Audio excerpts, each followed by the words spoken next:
Hi guys, welcome to HSC Chemistry and Industrial Chemistry.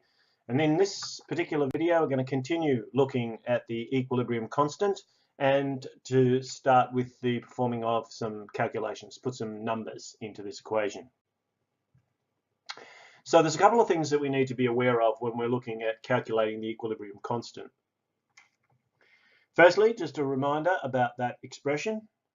Equilibrium constant is calculated by dividing the concentration of the products by the concentration of the reactants. So that gives us this little acronym: products over reactants equals K. And that K is the equilibrium constant. So this is kind of the basis from which we start, and now we'll start to look at how we actually do some of these calculations. But I guess the first thing to do is to always make sure that you've got an expression for the equilibrium constant. So here's an example of sulfur dioxide plus oxygen to produce sulfur trioxide. So again, we look at concentration of the products over the concentration of the reactants. In this case, this is the product. So we have SO3 raised to the power of 2. And these are the reactants over here. So this is concentration of SO2, also raised to the power of 2, multiplied by the concentration of oxygen. And it's just not raised to any power at all. So this is our equilibrium expression. Couple of things to remember. One of the things that can change, because it depends on the index and the number of different species present in a reaction, is that the units can actually change for the equilibrium constant. And it's not necessary at the HSC level for you to actually write the units. So it's acceptable to have a value for the equilibrium constant that is simply expressed as a number. When you're doing your calculation of equilibrium constant, you should always include all substances that are gases, all ions in solution, that is all aqueous species, and any liquid mixture concentrations. So this keyword here is mixtures, okay? And so an example of a liquid mixture would just be a salt dissolved in water. All of these can change in terms of the calculations for concentration, and so they are relevant to our calculation of the equilibrium constant. However, solids, because their density is equal to mass over volume, which is very similar to the way that we calculate the concentration, these are a constant. And we don't have constants in our calculation of a constant, and neither do we have pure liquids, okay? Because again, they have a density, a given density, certain mass, take us up to certain volume, and that gives them a constant value of density. And therefore, in terms of the calculation of their concentration, again, they will be constants. So because they are constants, we do not include them in our calculation of the equilibrium constant. So just ignore them. You can identify that you've not included them, but it's acceptable if you just don't actually include them in your calculation. So for example, there's a little mistake for you. So for example, if we were to calculate an equilibrium between copper and silver ions and copper ions and silver solid, then if we were to calculate the equilibrium expression, which is concentration of products over concentration of the reactants, we are not going to include the solid. We are going to include the aqueous species and this one is not a gas, it's actually a solid, so we won't include it either. So therefore, the K expression in this case would simply be the concentration of copper ions divided by the concentration of silver ions. And that would give us a value for the equilibrium constant.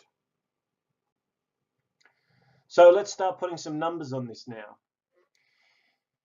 The question always comes with a stated temperature because we know that K depends on T. So the equilibrium constant is temperature dependent. So you'll most often find with these sorts of questions that a temperature will be there. You don't necessarily have to do anything with it, just be aware of the fact that it will be there.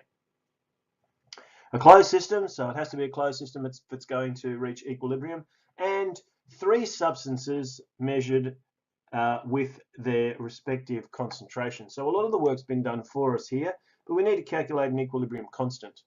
Now the first thing we need to do is we always need to write down the equation. Now this equation was written earlier, but I'll rewrite it again here. So here are the three species, and they're in equilibrium, but they are currently not balanced, so I'll need to put a 2 here and a 2 here. So once this happens, I can then do my calculation of the equilibrium constant, which we know is products over reactants. And therefore the product, in this case, this is the product, is going to be the concentration of the SO3 raised to the power of 2. And that's going to be divided by the concentration of the SO2 raised to the power of 2 multiplied by the concentration of the oxygen gas.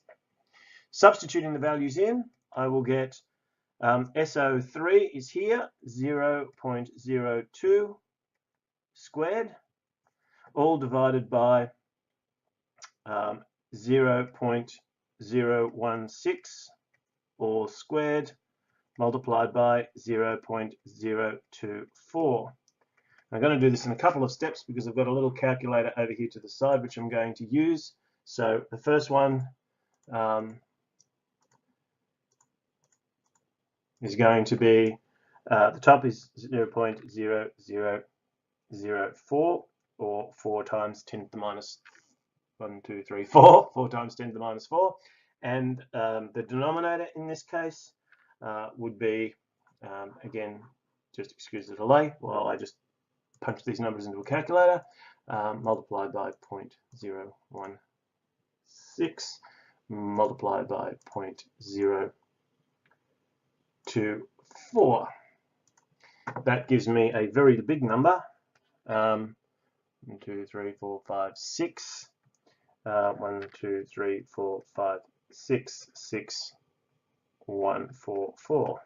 Make sure that's right. 1, 2, 3, 4, 5. 1, 2, 3, 4, 5. That's not there. Okay. So when I put these numbers in to finalize the value, 1, 2, 3, 4 divided by 1, 2, 3, 4, 5, 6, 1. I get a value of 65.1. So my equilibrium constant works out to 65.1, and we don't need any units, no units. So this is how we do our calculation for the equilibrium constant. You'll have a look at the number of sig figures. Here there are 2 sig figures, so I could simply leave this as 65, and that would be my value for the equilibrium constant.